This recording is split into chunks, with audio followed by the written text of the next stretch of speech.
அத்தியாயம் 30. பைபிள் உண்மைகள். நீங்கள் ஒரு உறுதியான அடித்தளத்தை உருவாக்க, கிறிஸ்தவ விசுவாசத்தில் உள்ள முக்கிய உண்மைகளைப் பற்றிய அடிப்படை புரிதலைப் பெற உங்களுக்கு உதவுவோம். 30.1. பாவம். பாவம் என்பது கடவுளுக்கு எதிரானது. எனவே அது பரிபூரணமானதும் புனிதமானதும் அல்லாத எதையும் செய்கிறது மற்றும் சிந்திக்கிறது. நாம் ஒவ்வொருவரும் பாவம். அது நம் இயல்பில் உள்ளது. கடவுளின் பார்வையில் மற்றொன்றை விட எந்த பாவமும் பெரியதல்ல. பாவம் பாவம். பாவம் நம்மை கடவுளிடமிருந்து பிரிக்கிறது மற்றும் பரலோகத்தில் அவருடன் வாழ விடாமல் தடுக்கிறது. சில சமயங்களில் பைபிளில் மாம்சம் அல்லது சரீர சுபாவம் என்று குறிப்பிடப்படும் நமது பாவ இயல்புகளை நீங்கள் பார்ப்பீர்கள். ஏனென்றால் பாவம் என்பது நம் உடல்கள் செய்ய விரும்புவது. நல்ல செய்தி என்றாலும் நம் பாவங்களுக்காக இறக்க இயேசுவை அனுப்பியதன் மூலம் கடவுள் நம் பாவப் பிரச்சனையை கவனித்துக் கொண்டார். இதைத்தான் நமது பாவ இயல்பு தீமை செய்ய விரும்புகிறது. பாவ சுபாவம் தீமை செய்ய விரும்புகிறது.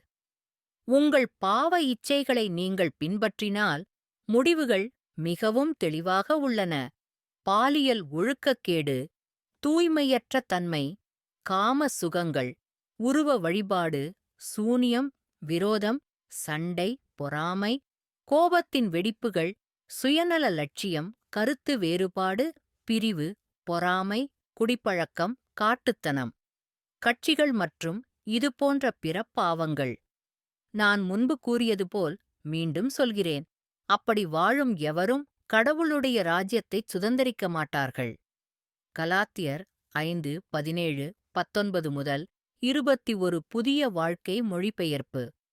முதலில் சலனம் வருகிறது.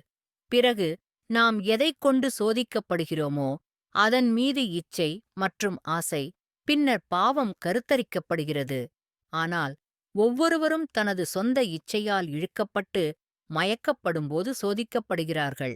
பிறகு காமம், அது கருவுற்றதும் பாவத்தைச் சுமக்கிறது. பாவம் அது முழு வளர்ச்சி அடையும் போது மரணத்தை உருவாக்குகிறது. ஜேம்ஸ் 1:14-15. பாவம், அக்கிரமம் மற்றும் மாம்சம் கடவுளிடமிருந்து நம்மை பிரிக்கிறது. ஆனால் உங்கள் அக்கிரமங்கள் உங்களையும் உங்கள் கடவுளையும் பிரித்தது. உங்கள் பாவங்கள் அவர் கேட்காதபடிக்கு அவருடைய முகத்தை உங்களுக்கு மறைத்துவிட்டது. ஏசாயா 59:2. ஏனெனில் மாம்சத்தின் மனம் மரணம்.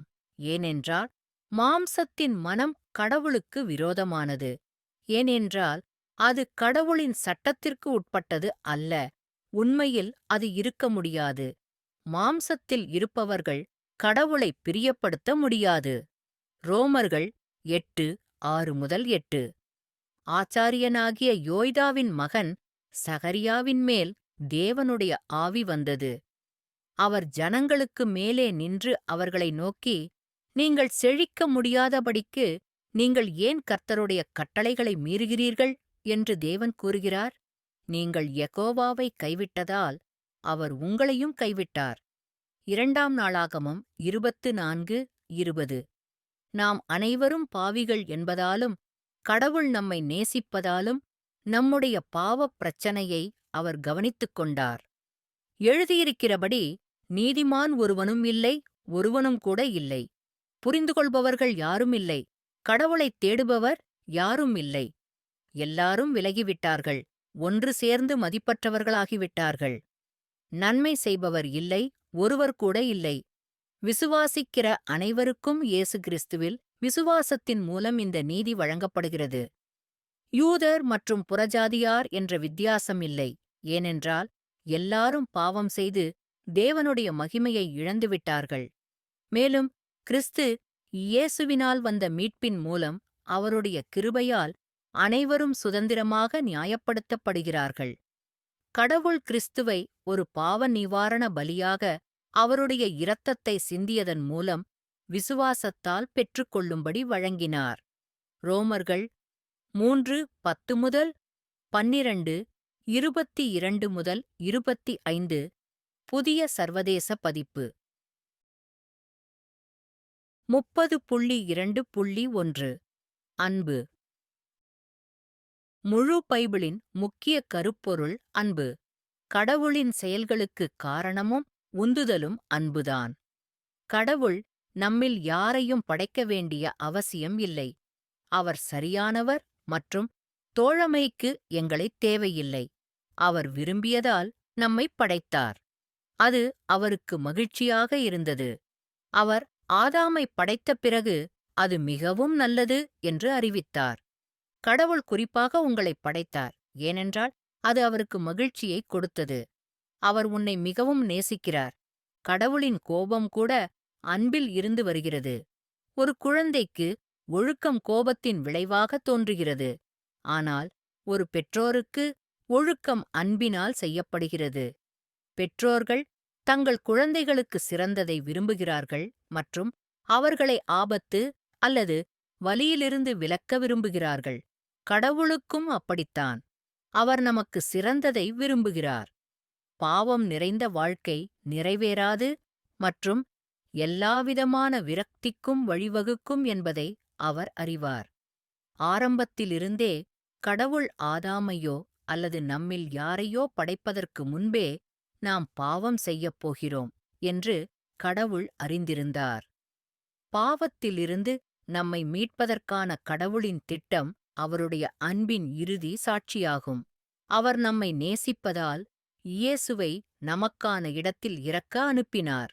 நாம் அனைவரும் பாவம் செய்வோம் என்று முழுமையாக அறிந்திருந்தும் அவர் இதை முன்கூட்டியே திட்டமிட்டார். கடவுளின் அன்பை நாம் எவ்வாறு அன்பை அறிவோம் என்பதோடு ஒப்பிட முடியாது. காதலுக்கு எல்லாவிதமான நிபந்தனைகளையும் வைக்கிறோம். பதிலுக்கு நாம் பொதுவாக அன்பை எதிர்பார்க்கிறோம்.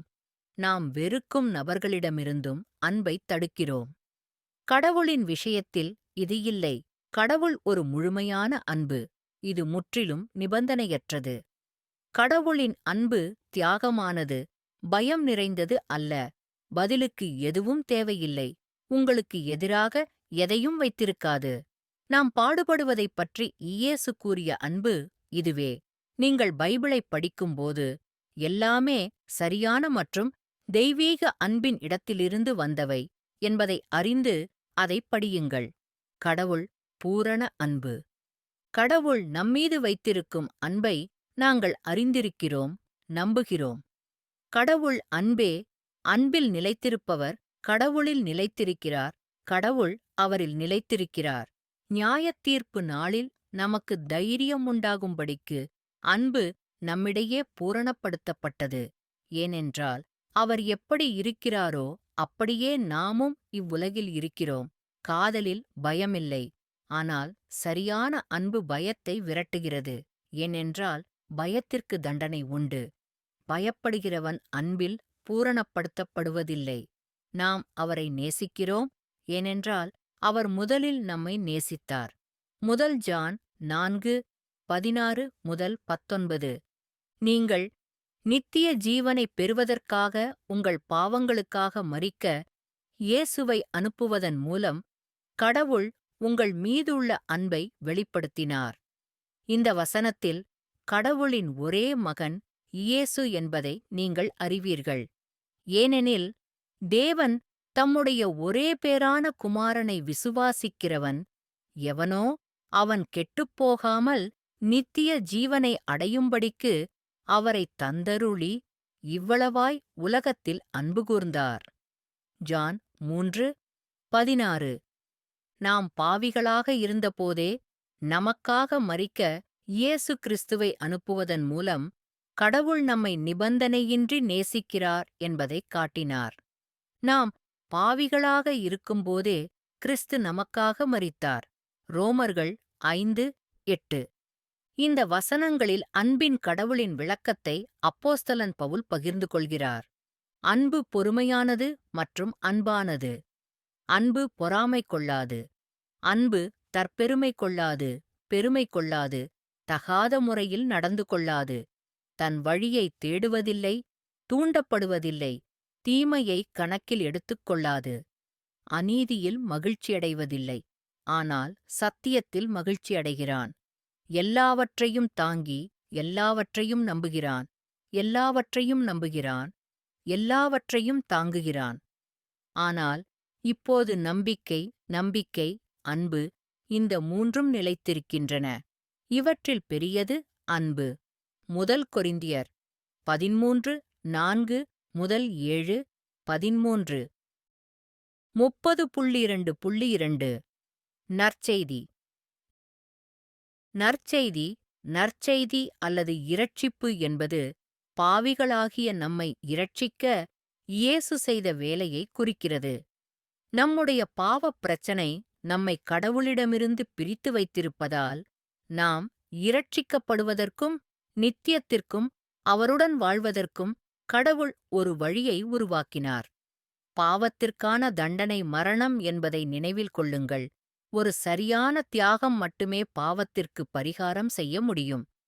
எனவே கடவுள் தம்முடைய மகன் இயேசுவை பரலோகத்திலிருந்து பூமிக்கு அனுப்பினார், ஒரு பரிபூரண பாவமற்ற மனிதராக வாழ. பின்னர் இயேசு சிலுவையில் அறையப்பட்டு நம் பாவங்களுக்காக மரித்தார். நல்ல செய்தி என்னவென்றால், இயேசு மரித்திருக்கவில்லை, அவர் கல்லறையிலிருந்து எழுந்து இப்போது பரலோகத்தில் ஆட்சி செய்கிறார். நீங்கள் விசுவாசிக்க விரும்பினால் நீங்கள் இரட்சிக்கப்பட்டீர்கள் என்பதே பெரிய செய்தி. உங்கள் ஆத்துமாவை காப்பாற்ற இயேசு உங்களுக்காக என்ன செய்தார் என்பதை இந்த வேதம் சுருக்கமாக கூறுகிறது. இது பைபிளில் அதிகம் மேற்கோள் காட்டப்பட்ட வேதாகமங்களில் ஒன்றாகும். கடவுளின் ஒரே மகன் இயேசு. ஏனெனில் தேவன் தம்முடைய ஒரே பேறான குமாரனை விசுவாசிக்கிறவன் எவனோ அவன் கெட்டுப்போகாமல் நித்திய ஜீவனை அடையும்படிக்கு அவரைத் தந்தருளி இவ்வளவாய் உலகத்தில் அன்பு கூர்ந்தார். ஏனென்றால் உலகத்தை நியாயந்தீர்க்க தேவன் தம்முடைய குமாரனை உலகத்திற்கு அனுப்பவில்லை, மாறாக உலகம் அவர் மூலமாக இரட்சிக்கப்பட வேண்டும் என்பதற்காகவே அவரை அனுப்பினார். ஜான் 3:16-17 வரை. அப்போஸ்தலன் பவுல் இயேசு நமக்காக செய்ததை நற்செய்தி என்கிறார். சகோதரரே, நான் உங்களுக்கு பிரசங்கித்த நற்செய்தியை இப்போது உங்களுக்கு அறிவிக்கிறேன். அதை நீங்கள் பெற்றீர்கள், அதில் நீங்களும் நிற்கிறீர்கள். ஏனென்றால் கிறிஸ்து வேத வாக்கியங்களின்படி நம்முடைய பாவங்களுக்காக மரித்தார், அவர் அடக்கம் பண்ணப்பட்டார், வேத வாக்கியங்களின்படி 3ஆம் நாளில் உயிர்த்தெழுந்தார், கேப்பாவுக்குத் தரிசனமானார் என்று நான் பெற்ற எல்லாவற்றிலும் முதலாவதாக உங்களுக்குக் கொடுத்தேன். பின்னர் 12. பின்னர் அவர் 500க்கும் மேற்பட்ட சகோதரர்களுக்கு ஒரே நேரத்தில் தோன்றினார். அவர்களில் பெரும்பாலோர் இப்போது வரை இருக்கிறார்கள், ஆனால் சிலர் தூங்கிவிட்டனர். பின்னர் அவர் யாக்கோபுக்கும், பின்னர் எல்லா அப்போஸ்தலர்களுக்கும், கடைசியாக தவறான நேரத்தில் பிறந்த குழந்தையைப் போல எனக்கும் தோன்றினார். முதல் கொரிந்தியர் 15:1-3-8 வரை. இயேசுவின் சீடர் லூக்கா அவர் நற்செய்திக்கு நேரில் கண்ட சாட்சி என்று மீண்டும் கூறுகிறார். தான் செய்யப்போகிறேன் என்று சொன்னதை இயேசு உண்மையில் செய்தார். இயேசு கிறிஸ்து மூலம் சமாதான நற்செய்தியை பிரசங்கித்து இஸ்ரவேல் புத்திரருக்கு அவர் அனுப்பிய வார்த்தை அவர் அனைவருக்கும் ஆண்டவர். நாசரேத்தின் இயேசு, கடவுள் எவ்வாறு அவரை பரிசுத்த ஆவியினாலும் வல்லமையினாலும் அபிஷேகம் செய்தார், அவர் நன்மை செய்து அனைவரையும் குணப்படுத்தினார். தேவன் அவனோடிருந்தபடியால் பிசாசினால் ஒடுக்கப்பட்டார்கள். யூதர்களின் நாட்டிலும் எருசலேமிலும் அவர் செய்த அனைத்திற்கும் நாங்கள் சாட்சிகள். யாரையும் கொன்று மரத்தில் தொங்கவிட்டனர். கடவுள் அவரை 3ஆம் நாளில் எழுப்பினார். எல்லா மக்களுக்கும் அல்ல, மாறாக கடவுளால் முன்பு தேர்ந்தெடுக்கப்பட்ட சாட்சிகளுக்கு அவர் மரித்தோரிலிருந்து எழுந்த பிறகு அவருடன் சாப்பிட்டுக் குடித்த எங்களுக்கு வெளிப்படுத்தினார். உயிரோடிருக்கிறவர்களுக்கும் இறந்தவர்களுக்கும் நியாயாதிபதியாக தேவனால் நியமிக்கப்பட்டவர் இவரே என்று மக்களுக்குப் பிரசங்கிக்கவும் சாட்சி சொல்லவும் அவர் நமக்குக் கட்டளையிட்டார். செயல்கள் 10:36-38 வரை. 30.2.3 அருள். அருள் என்பது நமக்கு தகுதியில்லாத ஒன்றைப் பெறுவது. இது தண்டனைக்கு பதிலாக ஒரு ஆசீர்வாதம். நாம் பாவிகளாக இருப்பதால் நாம் பரலோகத்தில் வாழத் தகுதியற்றவர்கள். மாறாக, நாம் மரணத்திற்கும் நரகத்திற்கும் தகுதியானவர்கள். கடவுளின் அருளால் நாம் இரட்சிக்கப்பட்டு பரலோகத்தில் கடவுளுடன் வாழலாம். இது நாம் அடையவோ, உழைக்கவோ, பாடுபடவோ, சம்பாதிக்கவோ கூடிய ஒன்றல்ல. அருள் என்பது கடவுளின் பரிசு. இயேசு மட்டுமே பரலோகத்தில் வாழத் தகுதியானவர். ஏனென்றால் அவர் பரிபூரணமாகவும் பரிசுத்தமாகவும் இருக்கிறார். கிருபையுடன் இயேசு எவ்வாறு நடத்தப்படத் தகுதியானாரோ அவ்வாறே கடவுள் நம்மை நடத்துகிறார். நாம் பாவிகளாக இருப்பதால் நமக்குத் தகுதியானது மரணம். பாவத்தின் சம்பளம் மரணம். ஆனால் தேவனுடைய இலவச வரமோ நம்முடைய கர்த்தராகிய கிறிஸ்து இயேசுவில் நித்திய ஜீவன். ரோமர்கள் 6:23. அவர் இரக்கத்தில் ஐசுவரியமுள்ளவராக இருப்பதால் கடவுளின் கிருபையால் நாம் இரட்சிக்கப்படுகிறோம். ஆனால் தேவன் இரக்கத்தில் ஐசுவரியமுள்ளவராயிருந்து தம்முடைய மிகுந்த அன்பினால் நம்முடைய குற்றங்களினால் நாம் மரித்தபோதும் அவர் நம்மை நேசித்தவர் கிறிஸ்துவோடு சேர்ந்து எங்களை உயிர்ப்பித்தார். கிருபையால் நீங்கள் இரட்சிக்கப்பட்டீர்கள். அவர் வரும் காலங்களில் அவர் காட்டுவார். கிறிஸ்து இயேசுவுக்குள் நமக்கெதிரான கிருபையின் மகத்தான ஐசுவரியங்கள். கிருபையினாலே விசுவாசத்தினாலே இரட்சிக்கப்பட்டீர்கள். அது உங்களால் அல்ல. இது கடவுளின் பரிசு. படைப்புகள் அல்ல. யாரும் பெருமை கொள்ள மாட்டார்கள். எபேசியர் 2:4 முதல் 5:7 முதல் 9. கடவுள் நம்மை காப்பாற்றவில்லை, ஏனென்றால் நாம் அதற்குத் தகுதியானவர்கள். தம்முடைய கிருபையை நமக்குக் காட்டவே நம்மை காப்பாற்றினார். ஏனெனில் கடவுள் நம்மை இரட்சித்து பரிசுத்தமாக வாழ அழைத்தார். அவர் இதைச் செய்தார் நாம் அதற்குத் தகுதியானவர்கள் என்பதற்காக அல்ல. மாறாக, கிறிஸ்து இயேசுவின் மூலம் தம்முடைய கிருபையை நமக்குக் காண்பிப்பதற்காக அவர் ஆதிகாலத்திலிருந்தே அவருடைய திட்டமாக இருந்தார். 2 தீமோத்தேயு 1:9 புதிய வாழ்க்கை மொழிபெயர்ப்பு. நாம் கிருபையால் இரட்சிக்கப்பட்டதால் தேவனிடமிருந்து நமக்கு ஒரு சுதந்தரம் உள்ளது. நாம் கிறிஸ்துவோடு ஐக்கியமாகியிருப்பதால் பரலோகத்தில் உள்ள ஒவ்வொரு ஆவிக்குரிய ஆசீர்வாதத்தையும் நமக்கு அளித்து வந்த நம்முடைய கர்த்தராகிய இயேசு கிறிஸ்துவின் பிதாவாகிய தேவனுக்கே எல்லாப் புகழும். ஆகவே அவருடைய அன்பான மகனுக்குச் சொந்தமான நம்மீது அவர் பொழிந்திருக்கும் மகிமையான கிருபைக்காக கடவுளைத் துதிக்கிறோம். அவர் இரக்கத்திலும் கருணையிலும் மிகவும் பணக்காரர். அவர் தனது மகனின் இரத்தத்தால் நம்முடைய சுதந்திரத்தை வாங்கினார். நம்முடைய பாவங்களை மன்னித்தார். மேலும் நாம் கிறிஸ்துவுடன் இணைந்திருப்பதால் கடவுளிடமிருந்து நாம் ஒரு சுதந்திரத்தைப் பெற்றுள்ளோம். ஏனென்றால் அவர் நம்மை முன்கூட்டியே தேர்ந்தெடுத்தார்.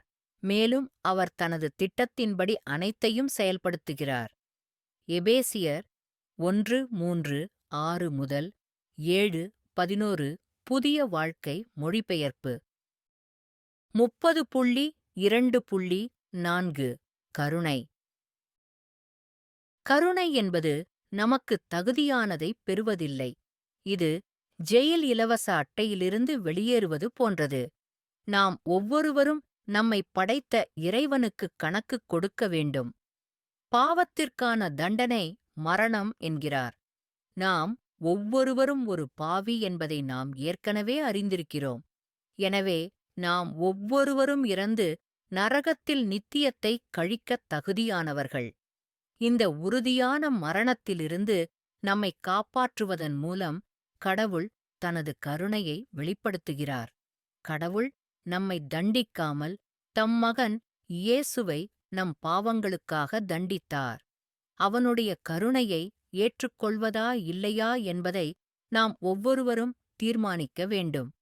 உங்களைக் காப்பாற்ற இயேசு செய்த வேலையை நீங்கள் நம்புவீர்கள் என்று நம்புகிறேன்.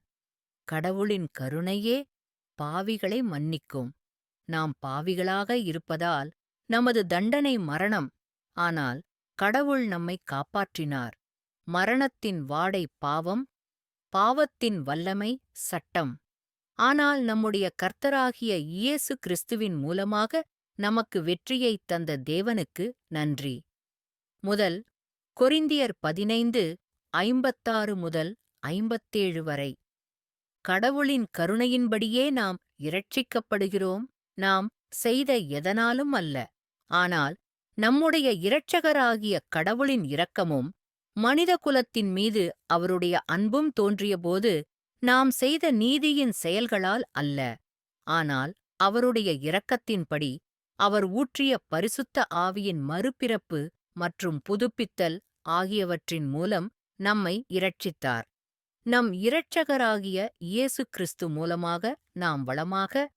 டைட்டஸ் 3:4 முதல் 6 வரை. கடவுள் அநியாயக்காரரான நமக்கு இரக்கம் காட்டுகிறார், நம்மை மன்னிக்கிறார். துன்மார்க்கன் தன் வழியையும் அநீதியுள்ளவன் தன் எண்ணங்களையும் கைவிடட்டும். அவன் கர்த்தரிடம் திரும்பட்டும், அவன் அவன்மேல் இரக்கமாயிருப்பான். நம்முடைய தேவனிடத்தில் அவன் தாராளமாய் மன்னிப்பான். ஏசாயா 55:7. 30.3 நம்பிக்கை செயல்கள். 30.3.1 தவம் செய். வருந்துதல் என்றால் விலகிச் செல்வது என்று பொருள். நீங்கள் ஏதாவது தவறு செய்துவிட்டீர்கள் அல்லது மற்றொரு நபரை புண்படுத்தும் ஒன்றை நீங்கள் உணர்ந்து இனி அப்படிச் செயல்பட வேண்டாம் என்று முடிவு செய்தால் அது மனம் திரும்புவதாகும். பரந்த அர்த்தத்தில் மனம் திரும்புதல் என்பது நமது பாவ நடத்தையிலிருந்து விலகி அதற்கு பதிலாக கடவுளிடம் திரும்புவதாகும். நீங்கள் கடவுளை பின்பற்றுவதற்கு முன் உங்களை நீங்களே சரிசெய்து உங்கள் வாழ்க்கையில் நீங்கள் உருவாக்கிய குழப்பத்தை சுத்தம் செய்ய வேண்டும் என்று உங்களில் பலர் நினைக்கலாம். இல்லை, கடவுள் உங்களை நேசிக்கிறார். நீங்கள் இன்னும் பாவியாக இருக்கும்போதே இயேசு உங்களுக்காக ஏற்கனவே மரித்தார். அவருடைய பரிசுத்த தராதரங்களை நம்மால் அடைய முடியாது என்பதை கடவுள் அறிவார். உங்கள் பாவங்களை கடவுளிடம் ஒப்புக்கொண்டு நீங்கள் வருந்துகிறீர்கள், அவரை பின்பற்ற விரும்புகிறீர்கள் என்று அவரிடம் சொல்லுங்கள். அவர் உண்மையுள்ளவராகவும் உங்களுக்கு உதவுவார். நீங்கள் மனந்திரும்பும் இதயத்துடன் இயேசுவை அணுக வேண்டும். பாவிகளான நம்மை மனந்திரும்ப அழைக்க இயேசு வந்தார். இந்த வசனங்களில் அவருக்கு ஒரு பெரிய விருந்து செய்யப்பட்டது. இயேசுவுக்காக ஒரு விருந்து குறிக்கிறது. லேவி அவனுடைய வீட்டில் அவனுக்கு பெரிய விருந்து செய்தார். வரி வசூலிப்பவர்களும் மற்றவர்களும் அவர்களுடன் சாய்ந்திருந்த ஒரு பெரிய கூட்டம் இருந்தது. அவர்களுடைய வேதபாரகரும் பரிசேயரும் அவருடைய சீஷர்களுக்கு விரோதமாக முறுமுறுத்தார்கள். நீங்கள் ஏன் வரி வசூலிப்பவர்களுடனும் பாவிகளுடனும் சாப்பிடுகிறீர்கள், குடிக்கிறீர்கள்? இயேசு அவர்களுக்கு பிரதியுத்தரமாக, ஆரோக்கியம் உள்ளவர்களுக்கு வைத்தியர் தேவையில்லை, நோயுற்றவர்களுக்கே தேவை. நான் நீதிமான்களை அழைக்க வரவில்லை, பாவிகளை மனந்திரும்புதலுக்கு அழைக்க வந்தேன். லூக்கா 5:29 முதல் 32 வரை. நீங்கள் பாவியாக இருந்தபோதே இயேசு உங்களுக்காக மரித்தார். ஆனால் நாம் பாவிகளாயிருக்கும்போதே கிறிஸ்து நமக்காக மரித்தார். ரோமர்கள் 5:8. இது தாவீது ராஜா எழுதிய சங்கீதம். அவர் கடவுள். முதல் சாமுவேல் 13:14, அப்போஸ்தலர் 13:22 போன்ற இருதயம் கொண்டவர் என்று பைபிள் சொல்கிறது. மனந்திரும்பிய இதயம் எப்படி இருக்கும் என்று டேவிட் நமக்குச் சொல்கிறார். தேவனே, உமது கிருபையின்படி எனக்கு இரங்கும். உமது திரளான இரக்கத்தின்படி என் மீறுதல்களை அழித்தருளும். என் அக்கிரமத்திலிருந்து என்னை நன்றாகக் கழுவும். என் பாவத்திலிருந்து என்னை தூய்மைப்படுத்துங்கள். ஏனெனில் என் மீறுதல்களை நான் அறிவேன். என் பாவம் எப்போதும் எனக்கு முன்னால் உள்ளது. உங்களுக்கு எதிராகவும் நான் பாவம் செய்தேன். உங்கள் பார்வையில் பொல்லாததைச் செய்தேன். எனவே நீங்கள் பேசும்போது நீங்கள் நியாயமானவர் என்று நிரூபிக்கப்படுவீர்கள். நீங்கள் நியாயந்தீர்க்கும்போது நியாயப்படுத்தப்படுவீர்கள். கடவுளே, தூய்மையான இதயத்தை என்னில் உருவாக்குங்கள். என்னுள் ஒரு சரியான ஆவியைப் புதுப்பிக்கவும். உமது இரட்சிப்பின் மகிழ்ச்சியை எனக்கு மீட்டுத் தந்தருளும். மனமுவந்து என்னைத் தாங்கும். கடவுளின் பலிகள் உடைந்த ஆவி. கடவுளே, உடைந்து நொறுங்கிய இதயத்தை நீங்கள் வெறுக்க மாட்டீர்கள். சங்கீதம் 51 1 முதல் 4, 10, 12, 17. கடவுள் நம்மில் ஆரம்பித்த வேலையை முடிக்க உண்மையுள்ளவர். உங்களை நீங்களே சுத்தம் செய்ய முடியாது, ஆனால் கடவுளால் முடியும். உங்களில் நற்செயல்களைத் தொடங்கியவர் இயேசு கிறிஸ்துவின் நாள்வரை அதைச் செய்து முடிப்பார் என்பதில் உறுதியாக இருங்கள். பிலிப்பியர் 1:6. 30.3.2. தண்ணீர் ஞானஸ்நானம். ஞானஸ்நானம் என்பது தண்ணீரில் மூழ்கும் செயல். இது உங்கள் பாவங்களைச் சுத்தப்படுத்துவதற்கான அடையாளச் செயலாகும். இது பொதுவாக தண்ணீரில் கழுவி, தண்ணீரில் மூழ்கி அல்லது தண்ணீரில் தெளிப்பதன் மூலம் செய்யப்படுகிறது. இது இரட்சிக்கப்படுவதற்கு நீங்கள் செய்ய வேண்டிய செயல் அல்ல. இது உங்கள் நம்பிக்கையை மட்டுமே நிரூபிக்கிறது மற்றும் கொண்டாடுகிறது. கடவுளுடன் தம்முடைய ஒருமைப்பாட்டைக் காட்ட இயேசு ஞானஸ்நானம் பெற்றார். இயேசு யாருக்கும் ஞானஸ்நானம் கொடுக்கவில்லை என்பதை வேதத்தில் நீங்கள் கவனிப்பீர்கள். இரட்சிக்கப்படுவதற்கு அது தேவைப்பட்டால் இயேசு தம் ஊழியத்தின் போது இவ்வளவுதான் செய்திருப்பார் என்று நீங்கள் நினைக்கவில்லையா? நீங்கள் கிருபையால் மட்டுமே இரட்சிக்கப்படுகிறீர்கள், நீங்கள் செய்யும் எதனாலும் அல்ல. ஞானஸ்நானம் என்பது தம் சீடர்களுக்காக, அவரைப் பின்பற்றுபவர்களுக்காக என்று இயேசு கூறுகிறார். இயேசு அவர்களிடம் வந்து அவர்களிடம் பேசியது, வானத்திலும் பூமியிலும் எல்லா அதிகாரமும் எனக்குக் கொடுக்கப்பட்டிருக்கிறது. சென்று எல்லா தேசத்தாரையும் சீஷராக்குங்கள். பிதா, குமாரன், பரிசுத்த ஆவியின் நாமத்தில் அவர்களுக்கு ஞானஸ்நானம் கொடுங்கள். மத்தேயு 28:18 முதல் 19. இயேசு யோவான் ஸ்நானகனால் ஞானஸ்நானம் பெற்றார். கடவுளுடன் தம் ஒருமைப்பாட்டைக் காட்டினார். ஞானஸ்நானம் என்பது உங்கள் பாவங்களுக்காக நீங்கள் மனந்திரும்பி மன்னிக்கப்படுவதற்காக கடவுளிடம் திரும்பியுள்ளீர்கள் என்பதைக் காட்டவே ஞானஸ்நானம் என்பதை நாங்கள் இங்கே கற்றுக்கொள்கிறோம். இந்த தூதர் ஜான் பாப்டிஸ்டாவார். அவர் வனாந்தரத்தில் இருந்தார். மக்கள் தங்கள் பாவங்களுக்காக மனந்திரும்பி மன்னிக்க கடவுளிடம் திரும்பினர் என்பதைக் காட்ட ஞானஸ்நானம் பெற வேண்டும் என்று பிரசங்கித்தார். ஜான் அறிவித்தார், என்னைவிட பெரியவர் ஒருவர் விரைவில் வருவார். அவ்வளவு பெரியவர், அடிமையைப் போல் குனிந்து செருப்புக் கட்டைகளை அவிழ்க்கக்கூட நான் தகுதியற்றவன். நான் உங்களுக்கு தண்ணீரால் ஞானஸ்நானம் கொடுக்கிறேன்.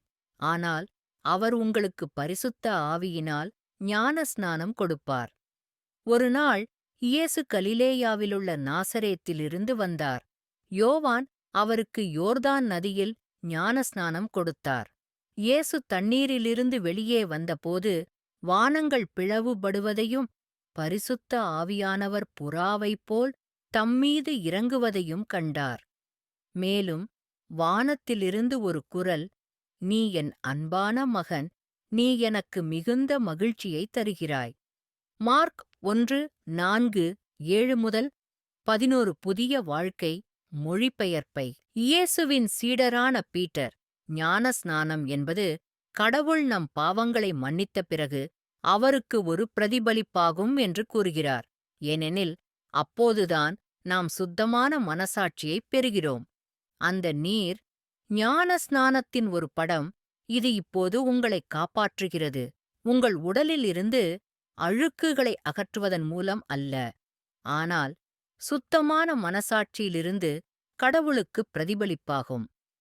இயேசு கிறிஸ்துவின் உயிர்த்தெழுதலின் காரணமாக இது பயனுள்ளதாக இருக்கும். முதல் பேதுரு 3:21 புதிய வாழ்க்கை மொழிபெயர்ப்பு. 30.3.3 பரிசுத்த ஆவியின் ஞானஸ்நானம். நீங்கள் விசுவாசியான பிறகு இதுதான் நடக்கும். பரிசுத்த ஆவியானவர் உங்களுக்குள் வாழ்கிறார். கடவுள் மற்றும் இயேசுவின் ஆவி உங்களுக்குள் வாழ்கிறது. பரிசுத்த ஆவியானவர் ஒரு உதவியாளர். மேலும் நீங்கள் பூமியில் கடவுளின் ராஜ்யத்தை வளரவும் முன்னேற்றவும் உதவும் ஆவியின் பரிசுகள் எனப்படும் திறன்களை உங்களுக்கு வழங்குவார். இந்த திறன்களை உங்களுக்கு வெளிப்படுத்தும்படி நீங்கள் அவரிடம் கேட்க வேண்டும். அவர் செய்வார். இந்த வசனங்களில் இயேசு பரிசுத்த ஆவியின் ஞான ஸ்நானத்தைப் பற்றி பேசுகிறார். அவர்களுக்கு கட்டளையிட்டவர் இயேசுவே. நான் எழுதிய முதல் புத்தகம் தியோபிலஸ் இயேசு செய்யத் தொடங்கினார் மற்றும் கற்பிக்கத் தொடங்கினார். அவர்களோடே கூடி அவர்களுக்குக் கட்டளையிட்டார், நீங்கள் எருசலேமை விட்டுப் புறப்படாதீர்கள், ஆனால் நீங்கள் என்னிடத்தில் கேட்ட பிதாவின் வாக்குத்தத்தத்திற்காகக் காத்திருங்கள். யோவான் உண்மையில் தண்ணீரில் ஞானஸ்நானம் எடுத்தார். ஆனால் இன்னும் சில நாட்களுக்குப் பிறகு நீங்கள் பரிசுத்த ஆவியில் ஞானஸ்நானம் பெறுவீர்கள். பரிசுத்த ஆவியானவர் உங்கள் மீது வரும்போது நீங்கள் வல்லமை பெறுவீர்கள். எருசலேமிலும் யூதேயா முழுவதிலும் சமாரியாவிலும் பூமியின் கடைசி பகுதிகளிலும் நீங்கள் எனக்குச் சாட்சிகளாயிருப்பீர்கள்.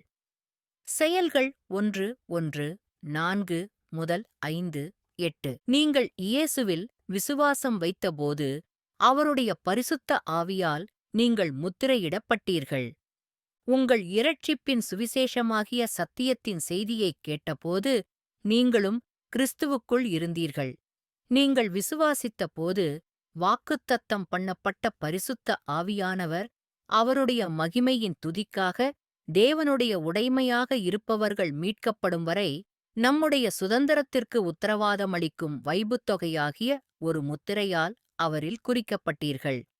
எபேசியர் 1:13-14 புதிய சர்வதேச பதிப்பு. பரிசுத்த ஆவியானவர் நமக்கு அளிக்கும் பரிசுகளை அப்போஸ்தலன் பவுல் விவரிக்கிறார். அவற்றில் ஞானம், அறிவு, நம்பிக்கை, குணப்படுத்துதல், அற்புதங்கள், தீர்க்க தரிசனம், பகுத்தறிவு, மொழிகள் மற்றும் மொழி விளக்கம் ஆகியவை அடங்கும். இப்போது ஆன்மீக விஷயங்களைப் பற்றி, சகோதரர்களே, நீங்கள் அறியாதவர்களாக இருப்பதை நான் விரும்பவில்லை. இப்போது பல்வேறு வகையான வரங்கள் உள்ளன, ஆனால் அதே ஆவியானவர்.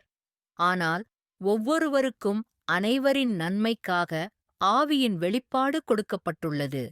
ஏனென்றால் ஒருவருக்கு ஆவியானவர் மூலமாக ஞானத்தின் வார்த்தையும், இன்னொருவருக்கு அறிவின் வார்த்தையும், இன்னொருவருக்கு நம்பிக்கையும், மற்றொருவருக்கு குணப்படுத்தும் வரங்களும், மற்றொருவருக்கு அற்புதங்களின் செயல்களும் கொடுக்கப்படுகின்றன, மற்றும் மற்றொரு தீர்க்கதரிசனம்.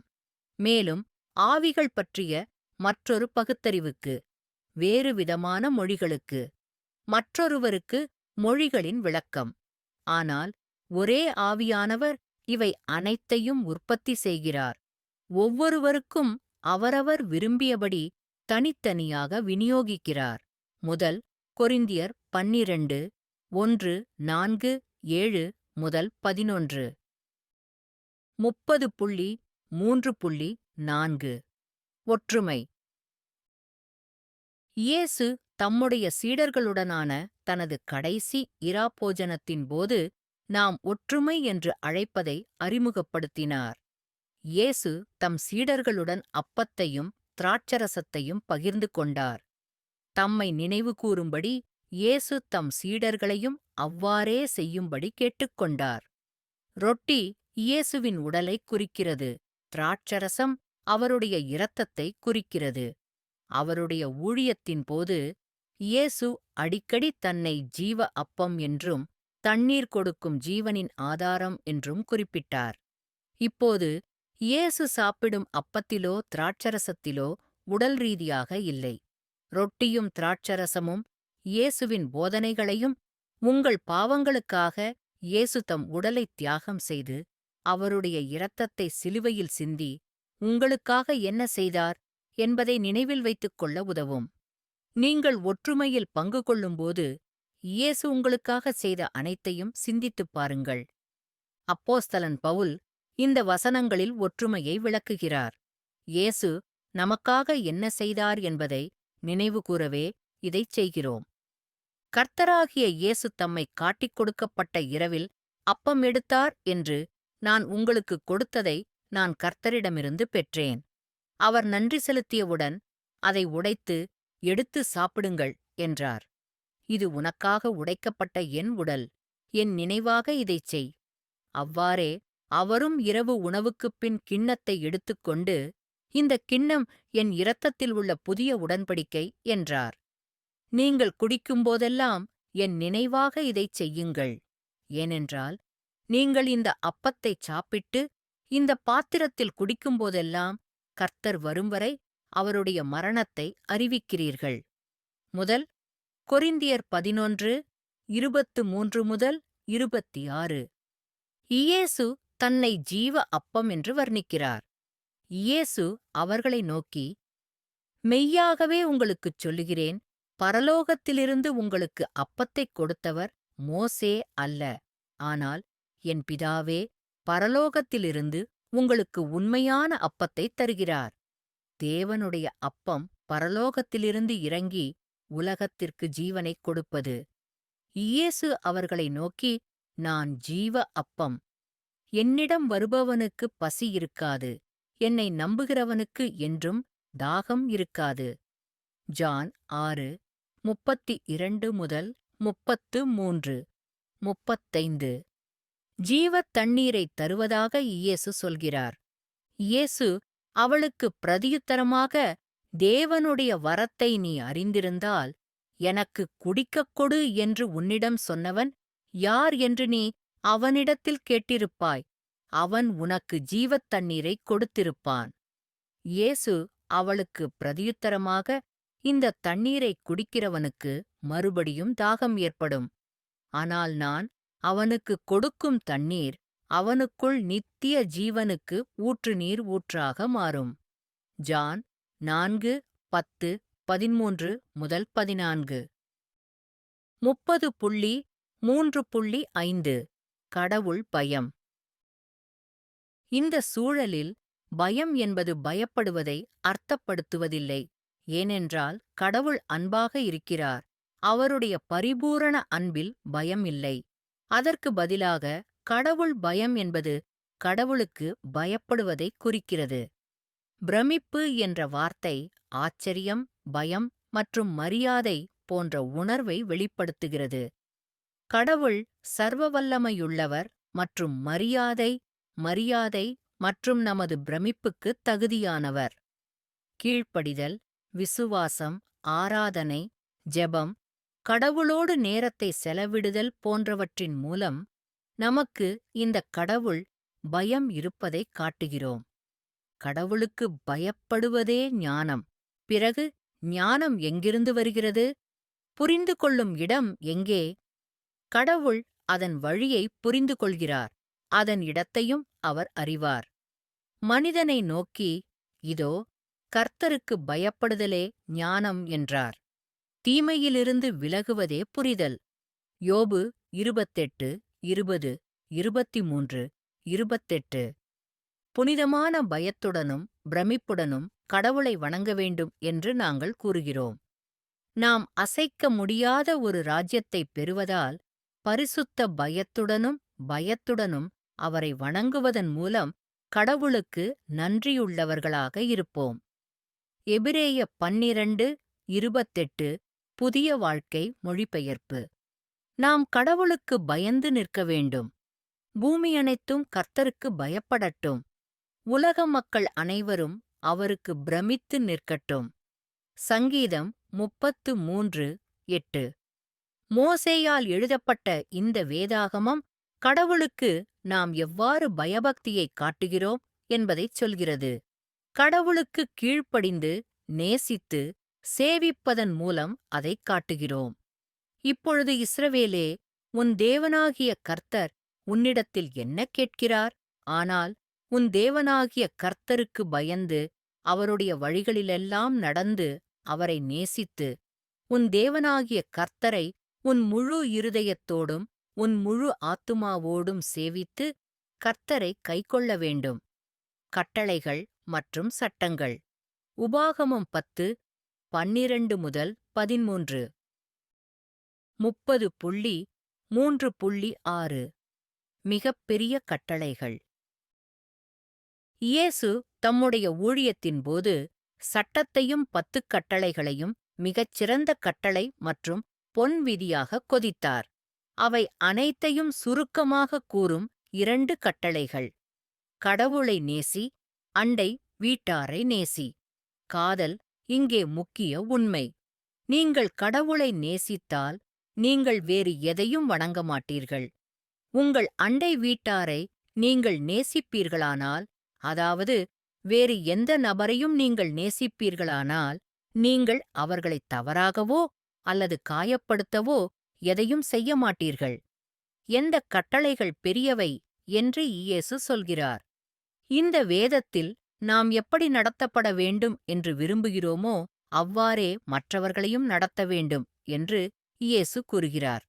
ஆகையால் மனிதர்கள் உங்களுக்கு எதைச் செய்ய விரும்புகிறீர்களோ அதை நீங்களும் அவர்களுக்குச் செய்யுங்கள். இதுவே சட்டமும் தீர்க்கதரிசிகளும். மத்தேயு 7:12. அன்பு என்பது முக்கிய கொள்கை. எல்லாவற்றுக்கும் மேலாக உங்களிடையே உள்ள உங்கள் அன்பில் ஊக்கமாக இருங்கள். ஏனெனில் அன்பு ஏராளமான பாவங்களை மறைக்கிறது. முதல் பேதுரு 4:8. 30.3.7. பெரிய கமிஷன். இது அனைத்து விசுவாசிகளுக்கும் உள்ள கட்டளை மற்றும் இது இயேசுவின் வாயிலிருந்து நேராக உள்ளது. நம் நம்பிக்கையை மற்றவர்களுடன் பகிர்ந்து கொள்ள வேண்டும். பரலோகத்திற்காக படைக்கப்பட்ட கடவுளின் பிள்ளைகள் யார் என்பதை மற்றவர்களுக்குக் காண நாங்கள் உதவுவோம். இது ஒரு கடினமான பணியாக இருக்கலாம், ஏனென்றால் சாதகமாக அல்லது வன்முறையாக செயல்படும் ஒருவருடன் நம் நம்பிக்கையை பகிர்ந்து கொள்வதால் ஏற்படும் விளைவுகளை நாங்கள் பயப்படுகிறோம். இயேசு உங்களுடன் இருக்கிறார் என்பதை நினைவில் வையுங்கள். அவர் எப்போதும் இருக்கிறார். நீங்கள் பயப்பட ஒன்றுமில்லை. இது சாத்தானிடமிருந்து ஒரு தூண்டுதலாகும், ஏனென்றால் உண்மையை அறிய நீங்கள் யாருக்கும் உதவுவதை அவன் விரும்பவில்லை. மோசே பார்வோனிடம் பேசவும் பவுல் புறஜாதிகளுக்கு பிரசங்கிக்கவும் உதவியது போல கடவுள் மற்றவர்களிடம் பேச உங்களுக்கு உதவுவார். இந்த வசனங்களில் இயேசு நமக்கு பெரிய ஆணையை கொடுக்கிறார். இயேசுவே பேசுகிறார். அவர் அவர்களிடம் உலகமெங்கும் சென்று படைப்பு முழுவதற்கும் நற்செய்தியை பிரசங்கியுங்கள். கர்த்தர் அவர்களோடு பேசினபின் பரலோகத்திற்கு எடுத்துக்கொள்ளப்பட்டு தேவனுடைய வலது பாரிசத்தில் அமர்ந்தார். அவர்கள் வெளியே சென்று எல்லா இடங்களிலும் பிரசங்கித்தார்கள். கர்த்தர் அவர்களுடன் கிரியை செய்து பின்வந்த அடையாளங்களினால் வார்த்தையை உறுதிப்படுத்தினார். மார்க் 16:15-19 இயேசு கிரேட் கமிஷன் கொடுத்த பிறகு அவர் எப்போதும் நம்மோட இருப்பார் அப்படின்று கூறினார். இயேசு அவர்களிடம் வந்து அவர்களிடம் பேசியது, வானத்திலும் பூமியிலும் எல்லா அதிகாரமும் எனக்கு கொடுக்கப்பட்டிருக்கிறது. நீங்கள் போய் சகல ஜாதிகளையும் சீஷராக்குங்கள். பிதா, குமாரன், பரிசுத்த ஆவியின் நாமத்தில் அவர்களுக்கு ஞான ஸ்நானம் கொடுத்து, நான் உங்களுக்குக் கட்டளையிட்ட யாவையும் அவர்கள் கைக்கொள்ளும்படி அவர்களுக்குக் கற்பியுங்கள். இதோ நான் யுக முடிவு வரை எப்பொழுதும் உன்னுடனே இருக்கிறேன். ஆமேன். மத்தேயு 28:18-20. எதுவாக இருந்தாலும் நாம் சுவிசேஷத்தை பிரசங்கிக்க வேண்டும். அவர் இந்தப் பணியில் உண்மையாக இருந்தபோது கடவுள் அவருக்கு ஆதரவாக நின்று அவரை பலப்படுத்தினார், மேலும் அவரை விடுவித்தார் என்று அப்போஸ்தலன் பவுல் கூறுகிறார். கண்டித்தல், கண்டித்தல் மற்றும் உபதேசம் செய்தல் என்பது நாம் மற்றவர்களைத் திருத்த வேண்டும், கண்டிக்க வேண்டும், ஊக்குவிக்க வேண்டும். வார்த்தையை பிரசங்கியுங்கள். சீஷன் மற்றும் சீசன் வெளியே அவசரமாக இருங்கள். பொறுமையோடும் போதனையோடும் கண்டித்து கண்டித்து புத்தி சொல்லுங்கள். ஏனென்றால் அவர்கள் ஒலிக் கோட்பாட்டிற்குச் செவிசாய்க்காமல் அரிப்புக் காதுகளை உடையவர்களாக தங்கள் இச்சைகளின்படியே போதகர்களைக் குவித்து தங்கள் காதுகளை உண்மையிலிருந்து விலக்கி கட்டுக்கதைகளுக்குத் திரும்பும் காலம் வரும். ஆனால் என் மூலமாகச் செய்தி முழுவதுமாக அறிவிக்கப்படவும் புறஜாதிகள் அனைவரும் கேட்கவும் ஆண்டவர் என்னோடு நின்று என்னை பலப்படுத்தினார். அதனால் நான் சிங்கத்தின் வாயிலிருந்து விடுவிக்கப்பட்டேன். 2 தீமோத்தேயு 4, 2-4:17. பார்வோனுடன் பேச மோசேக்கு கடவுள் உதவினார். எனவே அவர் உங்களுக்கும் பேச உதவுவார். மோசே கர்த்தரை நோக்கி, ஆண்டவரே, இதற்கு முன்னும் சரி, நீர் உமது அடியேனோடே பேசின பின்பும் சரி, நான் வாக்களிக்கவில்லை. நான் பேசுவதில் தாமதமும் மெதுவான நாவும் உள்ளவன். கர்த்தர் அவனை நோக்கி, மனிதனுடைய வாயை உண்டாக்கியது யார்? அல்லது ஒருவனை ஊமையாகவோ செவிடனாகவோ பார்வையற்றவனாகவோ குருடனாகவோ ஆக்கியது யார்? நான் அல்லவா, யெகோவா? இப்பொழுது நீ போ, நான் உன் வாயில் இருந்து நீ பேசுவதை உனக்குக் கற்பிப்பேன். யாத்ராகமம் 4:10-12. 30.4 கடவுளின் வாக்குறுதிகள். 30.4.1 மன்னிப்பு. மன்னிப்பு என்பது உங்களுக்கு ஏதாவது தவறு செய்ததற்காக அல்லது உங்களை காயப்படுத்தியதற்காக ஒருவரின் மன்னிப்பை ஏற்றுக்கொள்வது. நாம் பாவம் செய்யும்போது கடவுளின் சட்டத்தை மீறுகிறோம், நம்மையும் மற்றவர்களையும் காயப்படுத்துகிறோம். நாம பாவம் செய்யும்போது மன்னிக்கப்பட வேண்டும். நாம் கடவுளுக்கும் அவருடைய சட்டத்துக்கும் பொறுப்பு கூற வேண்டியவர்களாக இருப்பதால் முதலில் நமக்கு கடவுளின் மன்னிப்பு தேவை. அற்புதமான விஷயம் என்னவென்றால், கடவுள் மன்னிக்கும் கடவுள். அவர் நம்முடைய பாவங்களுக்காக மரிக்க இயேசுவை அனுப்பினார். அதனால அவர் நம்முடைய பாவங்களை மன்னிக்க முடியும். நீங்கள் வருந்துகிறீர்கள் என்று கடவுளிடம் கூறியிருந்தால், உங்கள் பாவங்களுக்காக இயேசு இறந்தார் என்று நீங்கள் நம்பினால் நீங்கள் மன்னிக்கப்பட்டீர்கள். அதில் 100% உறுதியாக இருக்க முடியும். இப்போது மன்னிப்பு என்பது கடவுள் நம்மை மன்னிப்பதற்கு அப்பாற்பட்டது. நமக்கு எதிராக மற்றவர்கள் செய்த பாவங்களை மன்னிக்க வேண்டும். ஐயோ, இது ஒரு கடினமான ஒன்றாகும். ஏனென்றால் நாம் அனைவரும் ஒரு வெறுப்பை வைத்திருக்க விரும்புகிறோம். அவர் நம்முடைய பாவங்களை மன்னித்துவிட்டார் என்று கடவுள் நமக்கு நினைவூட்டுகிறார். எனவே நாம் மற்றவர்களிடமும் இதே அன்பைக் காட்ட வேண்டும். அவர்களையும் மன்னிக்க வேண்டும். நம்முடைய பாவங்களை நாம் ஒப்புக்கொண்டால் கடவுள் நம்மை மன்னிக்க உண்மையுள்ளவர். இந்த வசனத்தில் கடவுள் அவரே. நம்முடைய பாவங்களை நாம் அறிக்கையிட்டால் பாவங்களை மன்னித்து எல்லா அநியாயங்களிலிருந்தும் நம்மைச் சுத்திகரிக்க அவர் உண்மையும் நீதியும் உள்ளவராயிருக்கிறார். முதல் ஜான் 1:9. நீங்கள் மனந்திரும்பினால் கடவுள் உங்கள் பாவங்களை இனி நினைவில் கொள்ள மாட்டார். ஆகையால் மனந்திரும்பி திரும்பவும் உங்கள் பாவங்கள் அழிக்கப்படும். அதனால் கர்த்தருடைய சந்நிதியிலிருந்து புத்துணர்ச்சியின் காலம் வரும். செயல்கள் 3:19. கடவுள் நம்மை மன்னித்த பிறகு அவர் கிழக்கு மேற்கிலிருந்து நம் பாவங்களை எறிந்தார். அதாவது அவர்கள் நம்மை விட்டு எல்லையில்லாமல் பிரிந்திருக்கிறார்கள். என் ஆத்துமாவே, கர்த்தரைத் துதியுங்கள். அவருடைய எல்லா நன்மைகளையும் மறந்துவிடாதீர்கள். அவர் உங்கள் எல்லா பாவங்களையும் மன்னிக்கிறார், உங்கள் எல்லா நோய்களையும் குணப்படுத்துகிறார். அவர் நம்முடைய பாவங்களுக்குத் தகுந்தபடி நம்மோடு நடந்து கொள்ளவுமில்லை, நம்முடைய அக்கிரமங்களுக்கு நமக்கு பலனளிக்கவுமில்லை. ஏனெனில் வானங்கள் பூமியின் மேல் உயரமாயிருப்பது போல அவருக்கு பயந்தவர்களிடத்தில் அவருடைய கிருபை பெரிதாயிருக்கிறது. மேற்கிலிருந்து கிழக்கு எவ்வளவு தூரமோ அவ்வளவு தூரம் அவர் நம்முடைய மீறுதல்களை நம்மிடமிருந்து அகற்றினார். சங்கீதம் 103, 2-3, 10-12.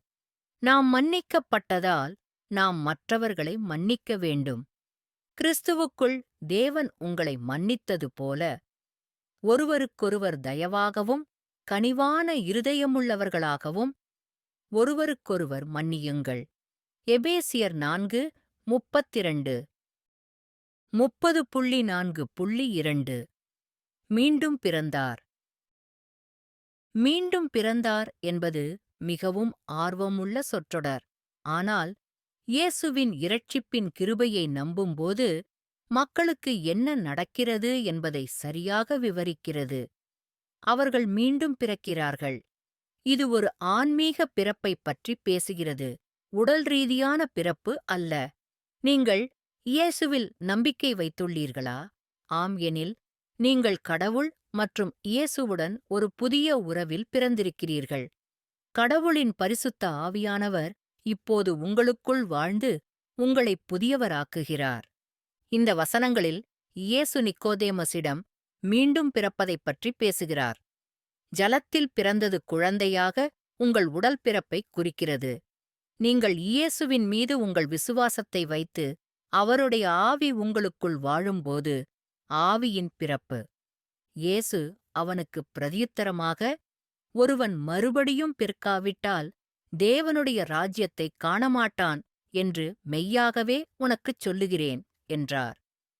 நிக்கோதேமஸ் அவரிடம், ஒரு மனிதன் முதுமையில் எப்படிப் பிறக்க முடியும்? தாயின் வயிற்றில் இரண்டாவது முறையாக நுழைந்து பிறக்க முடியுமா? இயேசு பிரதியுத்தரமாக, ஒருவன் ஜலத்தினாலும் ஆவியினாலும் பிறக்காவிட்டால் தேவனுடைய ராஜ்யத்தில் பிரவேசிக்க மாட்டான் என்று மெய்யாகவே உங்களுக்குச் சொல்லுகிறேன். மாம்சத்தால் பிறப்பது மாம்சம், ஆவியால் பிறப்பது ஆவி. ஜான் 3:3-6. புதிய கிங் ஜேம்ஸ் பதிப்பு.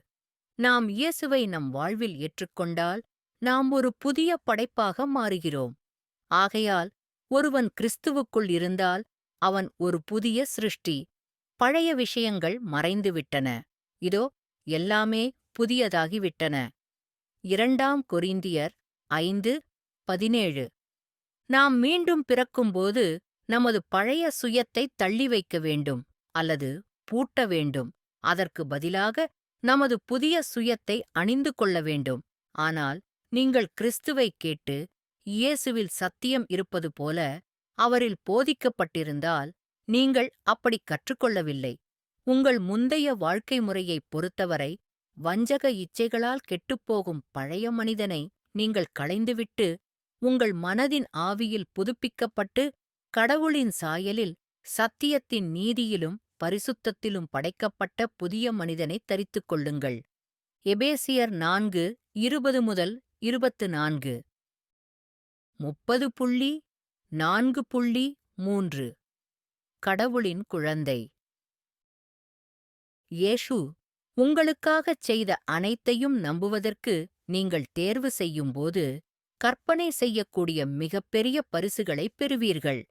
நீங்கள் இப்போது கடவுளின் குழந்தை. கடவுளின் குடும்பத்தில் இருக்க நீங்கள் எதிர்பார்க்கும் அனைத்து சலுகைகளுடன் இது வருகிறது. முதலாவது, நித்திய ஜீவன். இரண்டாவதாக, இயேசு அரசர்களின் அரசர். இயேசு ஒரு ராஜா என்பதால் அது அவருடைய குழந்தைகளையும் அரசர்களாக ஆக்குகிறது. உபத்திரவ காலம் முடிந்ததும் அவர் முழு பூமியையும் ஆளப்போகிறார். விசுவாசிகள் அவருடன் பூமியில் ஆட்சி செய்வார்கள் என்று பைபிள் சொல்கிறது. மூன்றாவதாக, நீங்களும் கடவுளின் இல்லமான சொர்க்கத்தில் வாழலாம். நீங்கள் பூமியில் வாழும்போது நீங்கள் யார் என்ற இந்த முக்கியமான உண்மையை ஒருபோதும் மறந்துவிடாதீர்கள். இதுவே உங்களின் உண்மையான அடையாளம். எதிரி சாத்தான் நீங்கள் உண்மையில் யார் என்பதை நீங்கள் தெரிந்து கொள்ள விரும்பவில்லை, மேலும் தொடர்ந்து உங்களை குருடாக்குகிறது. உங்கள் பூமிக்குரிய அடையாளத்தில் உங்கள் நம்பிக்கை மற்றும் நம்பிக்கை அனைத்தையும் வைக்க சாத்தான் விரும்புகிறான். உங்கள் பூமிக்குரிய உடல் நீங்கள் யார் அல்ல. உங்கள் வேலை நீங்கள் யார் என்பதல்ல. மற்றவர்களுடனான உங்கள் உறவுகள் நீங்கள் போல் இல்லை. நீங்கள் வைத்திருக்கும் பொருட்கள் நீங்கள் அல்ல. இவை அனைத்தும் தற்காலிகமானவை. நீங்கள் இயேசுவை நம்பினால் நீங்கள் கடவுளின் குழந்தை. உங்களுக்குள் வாழும் இயேசுவின் வல்லமை உங்களிடம் உள்ளது. அதை எதுவும் எடுத்துச் செல்ல முடியாது. இயேசுவை விசுவாசிப்பதன் மூலம் நாம் கடவுளின் பிள்ளையாகிறோம். இயேசுவே கிறிஸ்து என்று நம்பும் அனைவரும் கடவுளின் குழந்தையாகிவிட்டனர். கடவுளை நேசிப்பது என்பது அவருடைய கட்டளைகளைக் கடைப்பிடிப்பதாகும். அவருடைய கட்டளைகள் பாரமானவை அல்ல. கடவுளின் ஒவ்வொரு குழந்தையும் இந்த தீய உலகத்தை தோற்கடிக்கிறது, மேலும் இந்த வெற்றியை நம் நம்பிக்கையின் மூலம் அடைகிறோம். முதல் ஜான் 5, 1, 3 முதல் 4 புதிய வாழ்க்கை மொழிபெயர்ப்பு. நீங்கள் இயேசுவை நம்பி கடவுளின் குழந்தையாக மாறும்போது உங்களுக்குள் வாழும் இயேசுவின் வல்லமையை நீங்கள் பெறுவீர்கள். கிறிஸ்து உங்களுக்குள் வாழ்கிறார். எனவே உங்கள் உடல் பாவத்தால் இறந்தாலும் ஆவியானவர் உங்களுக்கு ஜீவனைக் கொடுக்கிறார். ஏனென்றால் நீங்கள் கடவுளுக்குச் சரியானவர்களாக ஆக்கப்பட்டீர்கள். இயேசுவை மரித்தோரிலிருந்து எழுப்பிய தேவ ஆவியானவர் உங்களில் வாழ்கிறார். தேவன் கிறிஸ்து இயேசுவை மரித்தோரிலிருந்து எழுப்பியது போல் உங்களுக்குள் வாழும் இந்த ஆவியின் மூலம் உங்கள் சாவுக்கேதுவான உடல்களுக்கு உயிர் கொடுப்பார். ரோமர்கள் 8:10 முதல் 11 புதிய வாழ்க்கை மொழிபெயர்ப்பு. தேவனுடைய பிள்ளைகள் நித்திய ஜீவனைப் பெறுகிறார்கள். இந்த வசனத்தில் அவருடைய கிருபை கடவுளின் கிருபை. அவருடைய கிருபை நிமித்தம் அவர் நம்மை நீதிமான்களென்று அறிவித்து நித்திய ஜீவனைச் சுதந்தரித்துக் கொள்ளுவோம் என்ற நம்பிக்கையை அளித்தார். டைட்டஸ் 3:7 புதிய வாழ்க்கை மொழிபெயர்ப்பு. தேவனுடைய பிள்ளையிடமிருந்து நித்திய ஜீவனை எவராலும் பறிக்க முடியாது.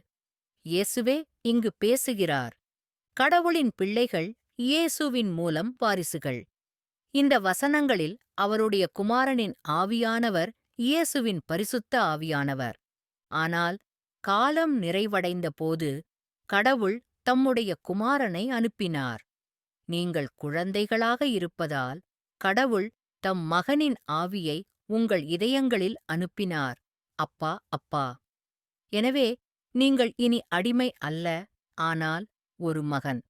ஒரு மகன் என்றால் கிறிஸ்துவின் மூலம் கடவுளின் வாரிசு. கலாத்தியர் 4:4 முதல் 7 வரை. இந்த வேதாகமத்தில் கடவுளுடைய பிள்ளைகள் பூமியைச் சுதந்தரித்துக் கொள்வார்கள் என்பதை நாம் கற்றுக்கொள்கிறோம்.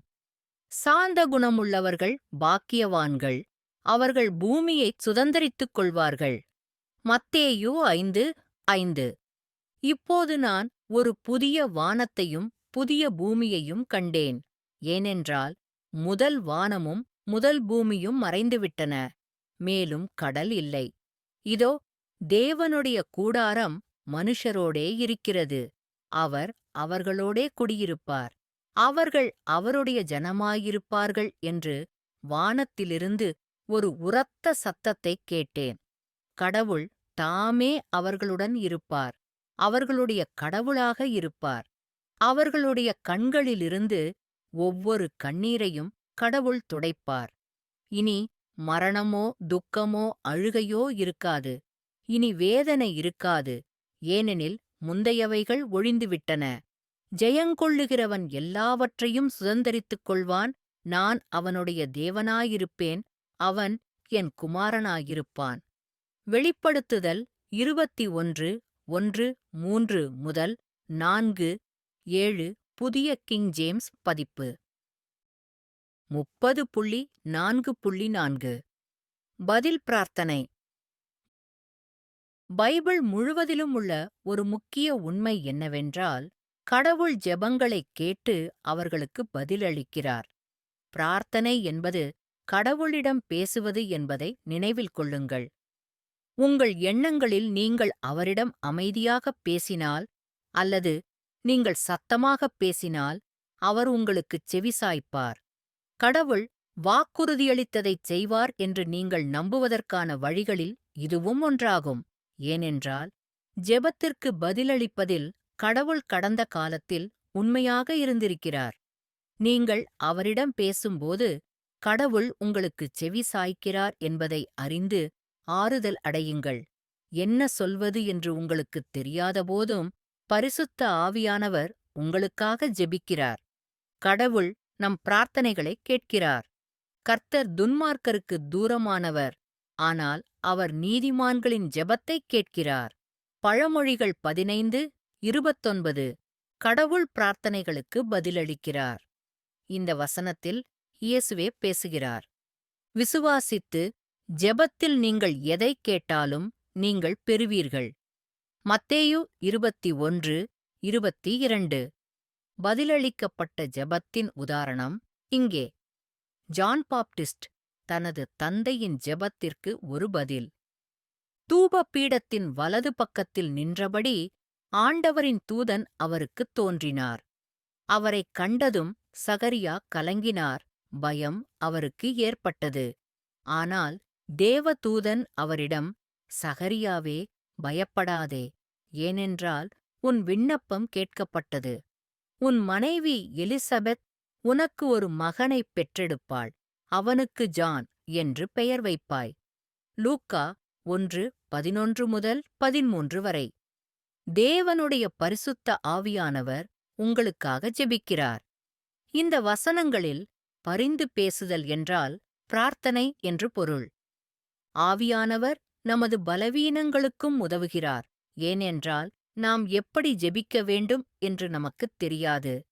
ஆனால் ஆவியானவர் தாமே உச்சரிக்க முடியாத பெருமூச்சுகளுடன் நமக்காக மன்றாடுகிறார்.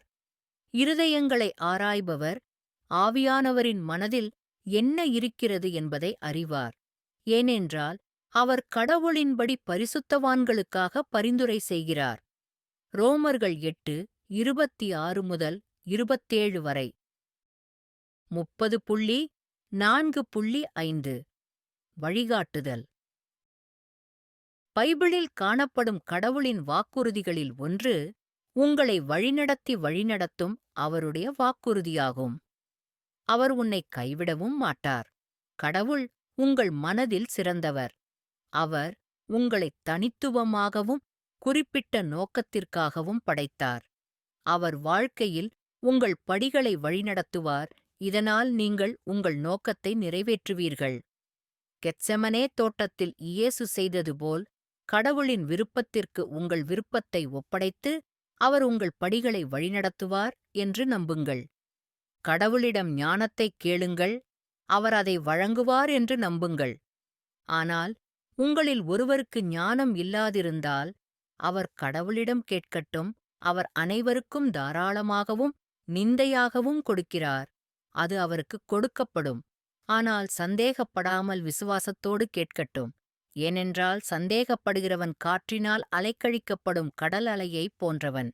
ஜேம்ஸ் 1:5-6. முழு இருதயத்தோடும் கர்த்தரில் நம்பிக்கை வையுங்கள். உங்கள் சுயபுத்தியில் சாயாமல் இருங்கள். உன் வழிகளிலெல்லாம் அவரை ஏற்றுக்கொள். அப்பொழுது அவர் உன் பாதைகளை செவ்வைப்படுத்துவார். பழமொழிகள் 3:5-6. கடவுள் உங்களைக் கைவிடமாட்டார் அல்லது உங்களை விட்டு விலகமாட்டார். யெகோவா என்பது கடவுளின் மற்றொரு பெயர் என்பதை நினைவில் கொள்ளுங்கள். உங்களுக்கு நம்பிக்கையையும் எதிர்காலத்தையும் கொடுப்பதற்காக நான் உங்களை நோக்கி நினைக்கும் எண்ணங்களை நான் அறிவேன் என்று கர்த்தர் சொல்லுகிறார். எரேமியா 29:11. கடவுள் உங்களைப் படைப்பதற்கு முன்பே உங்கள் பாதையைத் திட்டமிட்டார். ஒரு மனிதனின் படிகள் யெகோவாவால் நிறுவப்பட்டது. அவர் தனது வழியில் மகிழ்ச்சியடைகிறார். அவன் இடறி விழுந்தாலும் விழமாட்டான். கர்த்தர் அவனைத் தன் கையால் தாங்குகிறார். சங்கீதம் 37:23-24. இயேசு உங்களுக்காகத் தம் உயிரைத் தியாகம் செய்ததைப் போலவே கடவுளின் விருப்பத்திற்குச் சரணடையுங்கள். இயேசுவே இங்கு பேசுகிறார். தந்தையே, உமக்கு விருப்பமானால் இந்தக் கோப்பையை என்னிடமிருந்து அகற்றும். ஆயினும் என் சித்தம் அல்ல, உமது விருப்பம் நிறைவேறும். லூக்கா 22:42. 30.4.6. அனைவரும் கடவுளைக் காண்பார்கள். நாம் ஒவ்வொருவரும் மாம்சத்தில் கடவுளை நேருக்கு நேர் காண்போம். அந்த நாளில் இயேசுவுடனான உங்கள் உறவு மட்டுமே முக்கியமானது. சிலர் அறியாமையைக் கூறி கடவுள் இருப்பதைத் தங்களுக்குத் தெரியாது என்று கூறுவார்கள். சரி, அது பறக்காது. அதாவது அது கடவுளுடன் நல்லாகப் போகாது. அந்த நாளில நம்மில் எவருக்கும் சாக்குப்போக்கு இருக்காது அப்படின்னு பைபிள் சொல்கின்றது. நீங்கள் பார்க்கிறீர்கள், கடவுள் நம் ஒவ்வொருவரையும் ஆரம்பத்திலிருந்தே அறிந்திருக்கிறார். எரேமியா 1:4-5 வரை. அவர் தனது சட்டத்தையும் நித்தியத்தையும் நம் ஒவ்வொருவரின் இதயத்திலும் எழுதினார். பிரசங்கி 3:11. மேலும் கடவுளின் படைப்புகள் அனைத்தும் உங்களுக்கு எதிராக சாட்சியாக இருக்கும். நீங்கள் உங்கள் மீது அல்லது பணம், உடைமைகள் அல்லது பொய்யான கடவுள்கள் போன்ற உலக விஷயங்களில் நம்பிக்கை வைத்திருந்தால், இது உங்களுக்கு மிகவும் பயங்கரமான நாளாக இருக்கும். ஏனென்றால், நீங்கள் எவ்வளவு தவறு செய்தீர்கள் என்பதையும், நித்திய மகிழ்ச்சிக்கான வாய்ப்பை நீங்கள் வீணடித்துவிட்டீர்கள் என்பதையும் உடனடியாக உணருவீர்கள்.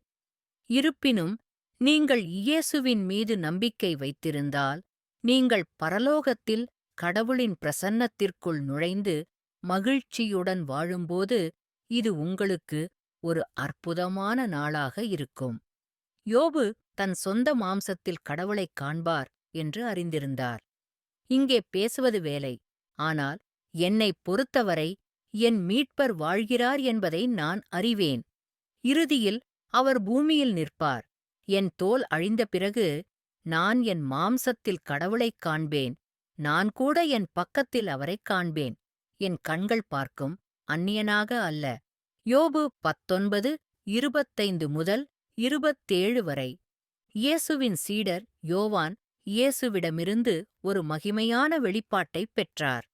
இந்த வசனங்களில் ஒவ்வொரு நபரும் இயேசு மீண்டும் வரும்போது அவரைப் பார்ப்பார்கள் என்று விவரிக்கிறார். இந்த வசனங்களில் மனிதகுலத்திற்கான இறுதித் தீர்ப்பை யோவான் விவரிக்கிறார். இறந்தவர்கள் அனைவரும் உயிர்த்தெழுப்பப்படும்போது அது. அவர்கள் கடவுளின் சிங்காசனத்திற்கு முன்பாக நிற்கிறார்கள். நீங்கள் ஒரு விசுவாசி என்றால், உங்கள் பெயர் வாழ்க்கை புத்தகத்தில் உள்ளது. இயேசு உங்களுக்காக பணம் செலுத்தினார். இயேசுவை இரட்சகராக ஏற்றுக்கொள்ளாத ஒவ்வொருவரும் அவரவர் கிரியைகளுக்கு ஏற்ப நியாயந்தீர்க்கப்படுவார்கள். இது நல்லதல்ல என்பதை நீங்கள் இப்போது தெரிந்து கொள்ள வேண்டும். நீங்கள் இரட்சிக்கப்படுவதற்கு உங்கள் படைப்புகள் சரியானதாக இருக்க வேண்டும். அவை இல்லை. இயேசு மட்டுமே சரியானவர். எனவே அவிசுவாசிகள் நெருப்புக் கடலில் தள்ளப்படுவதை இந்த வசனங்களில் பார்க்கிறீர்கள். இறந்தவர்களும் பெரியவர்களும் சிறியவர்களும் சிம்மாசனத்தின் முன் நிற்பதைக் கண்டேன்.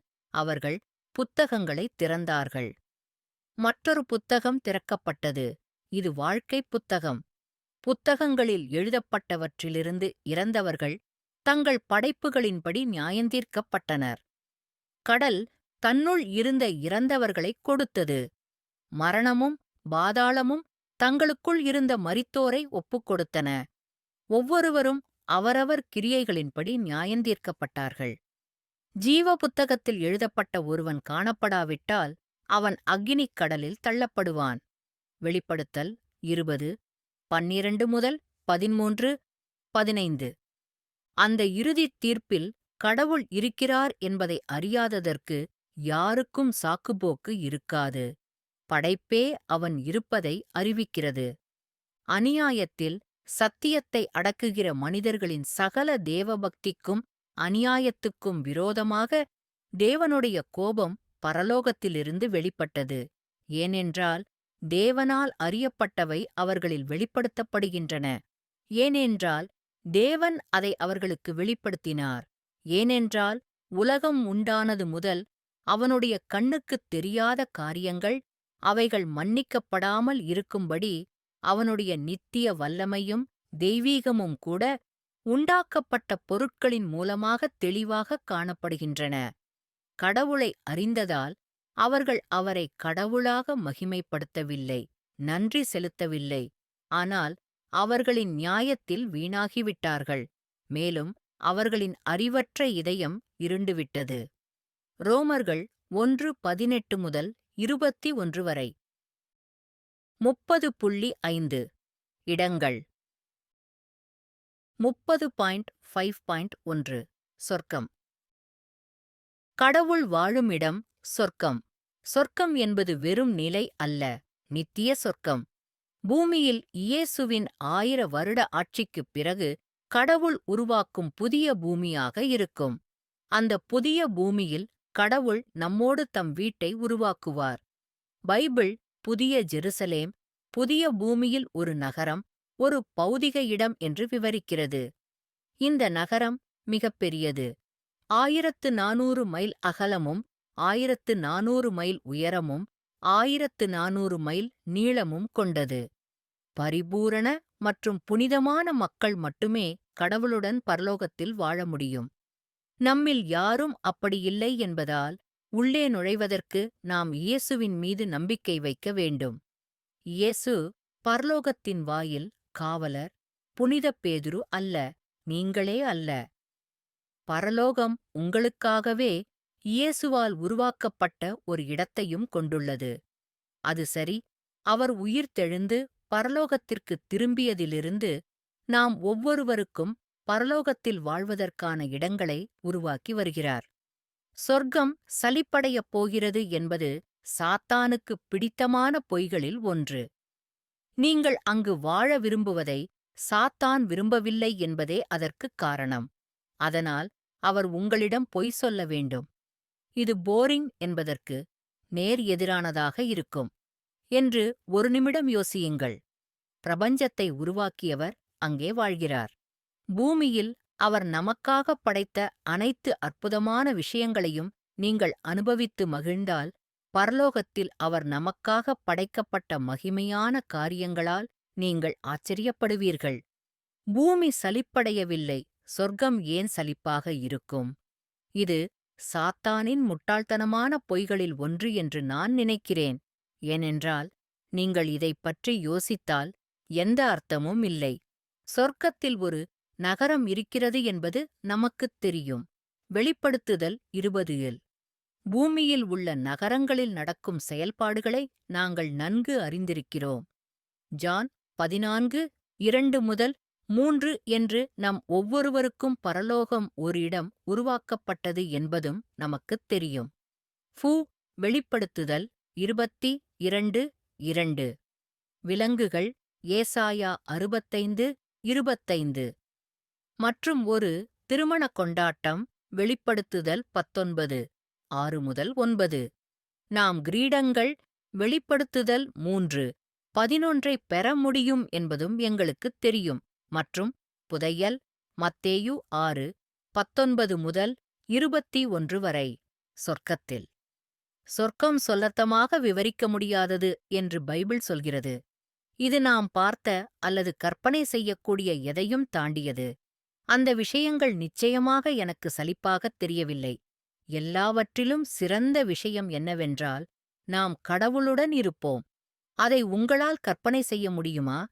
நம்மையும் பிரபஞ்சத்தையும் அதில் உள்ள அனைத்தையும் படைத்த இறைவன் நம்மோடு வாழ்வான். பரலோகம் என்பது கடவுள் வாழும் இடம். அவர் அதை உருவாக்கினார். கர்த்தர் சொல்லுகிறார், பரலோகம் என் சிங்காசனம், பூமி என் பாதபடி. என் கை இவைகளையெல்லாம் உண்டாக்கியது. இப்படித்தான் இவையெல்லாம் உண்டாயின. ஏசாயா 66:1-2. தேவன் புதிய வானத்தையும் புதிய பூமியையும் உண்டாக்குவார். கடவுள் அங்கு விசுவாசிகளுடன் வாழ்வார். நான் புதிய வானத்தையும் புதிய பூமியையும் கண்டேன். ஏனென்றால் முதல் வானமும் முதல் பூமியும் அழிந்துவிட்டன, கடலும் இல்லை. புதிய ஜெருசலேம் என்ற பரிசுத்த நகரமானது கடவுளிடமிருந்து பரலோகத்திலிருந்து இறங்கி வருவதை நான் கண்டேன். அவளுடைய கணவனுக்கு அலங்கரிக்கப்பட்ட மணமகள் போல ஆயத்தம் செய்யப்பட்டாள். இதோ, தேவனுடைய வாசஸ்தலம் மக்களிடத்தில் இருக்கிறது. அவர் அவர்களோடே வாசமாயிருப்பார். அவர்கள் அவருடைய ஜனமாயிருப்பார்கள். தேவன் தாமே அவர்களுடைய தேவனாக அவர்களோடே இருப்பார் என்று வானத்திலிருந்து ஒரு உரத்த சத்தத்தைக் கேட்டேன். வெளிப்பாடு 21:1-3. இயேசு பரலோகத்தின் வாசல் காவலர். இந்த வசனங்களில் பேசுவது இயேசுவே. அவர் ஆடுகளின் கதவு மற்றும் விசுவாசிகள் அவருடைய ஆடுகள். நிச்சயமாக நான் உங்களுக்குச் சொல்கிறேன், ஆட்டுத் தொழுவத்திற்குள் கதவு வழியாக நுழையாமல் வேறு வழியில் ஏறும் ஒருவன் திருடன் மற்றும் கொள்ளைக்காரன். ஆனால் வாசல் வழியாக உள்ளே நுழைபவன் ஆடுகளை மேய்ப்பவன். வாயிற்காவலன் அவனுக்காக வாயிலைத் திறக்கிறான். ஆடுகள் அவன் குரலைக் கேட்கின்றன. அவர் தனது சொந்த ஆடுகளைப் பெயர் சொல்லி அழைத்து வெளியே அழைத்துச் செல்கிறார். இயேசு இந்த உவமையை அவர்களிடம் சொன்னார். ஆனால் அவர் அவர்களுக்கு என்ன சொல்கிறார் என்று அவர்களுக்குப் புரியவில்லை. எனவே இயேசு மீண்டும் அவர்களை நோக்கி, நான் ஆடுகளின் கதவு என்று உறுதியாக உங்களுக்குச் சொல்கிறேன். ஒருவன் என் வழியாக உள்ளே பிரவேசித்தால் அவன் இரட்சிக்கப்படுவான். அவன் உள்ளே போவான், வெளியே போவான், மேய்ச்சலைக் காண்பான். ஜான் 10, 1 முதல் 3, 6 முதல் 7, 9. இடுக்கமான வாயிலில் நாம் சொர்க்கத்தில் நுழைய வேண்டும் என்று இயேசு கூறுகிறார். குறுகிய வாயிலில் நுழையுங்கள். அழிவுக்குச் செல்லும் வாசல் அகலமும் வழி விசாலமுமாயிருக்கிறது. அதின் வழியாய்ப் பிரவேசிக்கிறவர்கள் அநேகர். ஏனென்றால் வாழ்வுக்குச் செல்லும் வாசல் இடுக்கமானது, வழி கடினமானது, அதைக் கண்டுபிடிப்பவர்கள் குறைவு. மத்தேயு 7, 13 முதல் 14 புதிய கிங் ஜேம்ஸ் பதிப்பு. புதிய ஜெருசலேம் பரலோகத்திலுள்ள ஒரு நகரம். இதன் தெருக்கள் தூய தங்கத்தால் ஆனவை. இயேசுவின் சீடர் யோவான் இந்த வசனங்களில் நமக்கு அதை விவரிக்கிறார். அவர் என்னை ஆவியில் ஒரு பெரிய மற்றும் உயரமான மலைக்கு அழைத்துச் சென்றார். மேலும் கடவுளின் மகிமையைக் கொண்ட கடவுளிடமிருந்து வானத்திலிருந்து இறங்கி வரும் பரிசுத்த நகரமான எருசலேமை எனக்குக் காட்டினார். அவளுடைய ஒளி மிகவும் விலையுயர்ந்த கல் போன்றது. அது ஒரு ஜாஸ்பர் கல் போல, படிகத்தைப் போல தெளிவாக இருந்தது. பெரிய மற்றும் உயரமான சுவர் கொண்டது. 12 வாயில்கள் மற்றும் வாயில்களில் 12 தேவதூதர்கள். நகரம் சதுரமானது. அதன் நீளம் அதன் அகலத்தைப் போலவே பெரியது. அவர் நாணலால் நகரத்தை அளந்தார். 12,000 12 படிகள். அதன் சுவரின் கட்டுமானம் ஜாஸ்பர். நகரம் சுத்தமான கண்ணாடியைப் போல சுத்தமான தங்கமாக இருந்தது. நகரத்தின் சுவரின் அஸ்திவாரங்கள் எல்லாவிதமான விலையுயர்ந்த கற்களால் அலங்கரிக்கப்பட்டன. 12 வாயில்களும் 12 முத்துக்கள். வாயில்கள் ஒவ்வொன்றும் ஒவ்வொரு முத்துக்களால் ஆனது. நகரத்தின் தெரு வெளிப்படையான கண்ணாடியைப் போல சுத்தமான தங்கமாக இருந்தது. வெளிப்பாடு 21, 10 முதல் 12, 16, 18 முதல் 19, 21. தேவன் பரலோகத்தில் நமக்காக ஆயத்தம் செய்துள்ள பொருட்களை நம் கண்கள் காணவில்லை. ஆனால் கண்ணால் பார்க்காதவை, காது கேட்காதவை, மனிதனுடைய இருதயத்தில் நுழையாதவை என்று எழுதியிருக்கிறபடி தேவன் தம்மில் அன்பு கூர்கிறவர்களுக்காகத் தயாரித்திருக்கிறார். ஆனால் நமக்கு தேவன் ஆவியின் மூலம் அவற்றை வெளிப்படுத்தினார். ஏனென்றால் ஆவியானவர் எல்லாவற்றையும், ஆம், தேவனுடைய ஆழமான விஷயங்களை ஆராய்கிறார். 1 கொரிந்தியர் 2, 9 முதல் 10 வரை. இயேசு பரலோகத்தில் ஒவ்வொரு விசுவாசிக்கும் ஒரு இடத்தை தயார் செய்கிறார். இந்த வசனங்களில் பேசுவது இயேசுவே. என் தந்தையின் வீட்டில் பல வீடுகள் உள்ளன. அப்படி இல்லாவிட்டால் நான் உங்களிடம் சொல்லியிருப்பேன். நான் உங்களுக்காக ஒரு இடத்தை தயார் செய்யப் போகிறேன். நான் போய் உங்களுக்காக ஒரு இடத்தை ஆயத்தப்படுத்தினால் நான் மீண்டும் வந்து உங்களை நானே ஏற்றுக்கொள்வேன். நான் இருக்கும் இடத்தில் நீங்களும் இருக்கலாம். இயேசு அவனை நோக்கி, நானே வழியும் சத்தியமும் ஜீவனுமாயிருக்கிறேன் என்றார். என் மூலமாகத் தவிர யாரும் தந்தையிடம் வருவதில்லை. ஜான் 14, 2 முதல் 3, 6. பரலோகத்தில் இனி மரணமோ சோகமோ வலியோ இல்லை. அவர் கடவுளைக் குறிப்பிடுகிறார். அவர் உங்கள் கண்ணீரையெல்லாம் துடைப்பார். அவர்களுடைய கண்களிலிருந்து ஒவ்வொரு கண்ணீரையும் அவர் துடைப்பார். மரணம் இனி இருக்காது. துக்கமோ அழுகையோ வேதனையோ இனி இருக்காது. முதல் விஷயங்கள் கடந்துவிட்டன. வெளிப்படுத்துதல் 21, 4. விசுவாசிகள் தங்கள் ஆத்துமாக்களுக்கு இளைப்பாறும் இடம் சொர்க்கம் என்று இயேசு கூறுகிறார். உழைக்கிறவர்களே, அதிக சுமை சுமக்கிறவர்களே, நீங்கள் எல்லாரும் என்னிடம் வாருங்கள். நான் உங்களுக்கு இளைப்பாறுதல் தருகிறேன். என் நுகத்தை உங்கள் மேல் எடுத்துக்கொண்டு என்னிடமிருந்து கற்றுக்கொள்ளுங்கள். ஏனென்றால் நான் சாந்தமும் மனத்தாழ்மையும் உள்ளவன். மேலும் உங்கள் ஆன்மாக்களுக்கு ஓய்வு கிடைக்கும். மத்தேயு 11:28 முதல் 29. 30.5.2 நரகம்.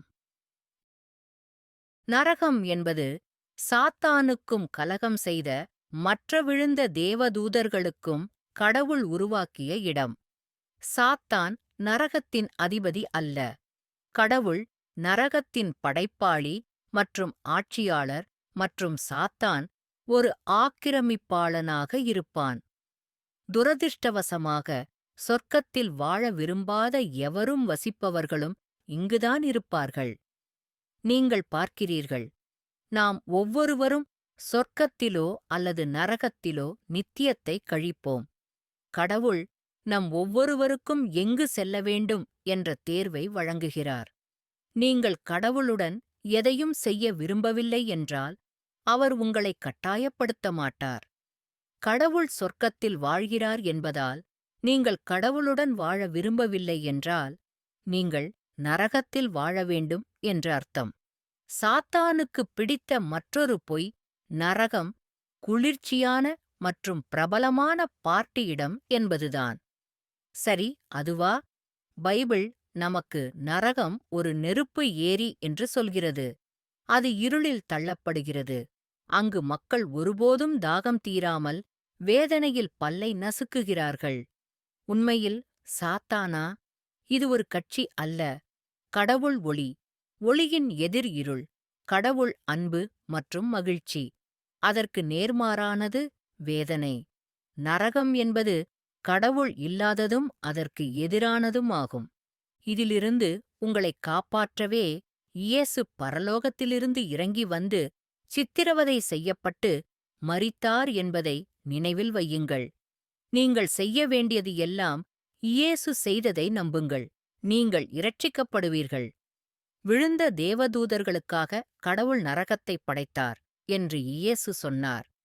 இயேசுவே இங்கு பேசுகிறார். பின்பு அவர் இடதுபுறத்தில் இருப்பவர்களையும் நோக்கி, சபிக்கப்பட்டவர்களே, என்னை விட்டு பிசாசுக்காகவும் அவனுடைய தூதர்களுக்காகவும் ஆயத்தமாக்கப்பட்டிருக்கும் நித்திய அக்கினிக்குள் போங்கள். மத்தேயு 25:41. நரகம் உங்கள் இயல்புநிலை நித்திய இலக்கு. உங்கள் இயல்புநிலை இலக்கை மாற்ற நீங்கள் இயேசுவை நம்புவதைத் தேர்ந்தெடுக்க வேண்டும். ஏனெனில் தேவன் தம்முடைய ஒரே பேறான குமாரனை விசுவாசிக்கிறவன் எவனோ அவன் கெட்டுப்போகாமல் நித்திய ஜீவனை அடையும்படிக்கு அவரைத் தந்தருளி இவ்வளவாய் உலகத்தில் அன்பு கூர்ந்தார். அவரை விசுவாசிக்கிறவன் நியாயந்தீர்க்கப்படுவதில்லை.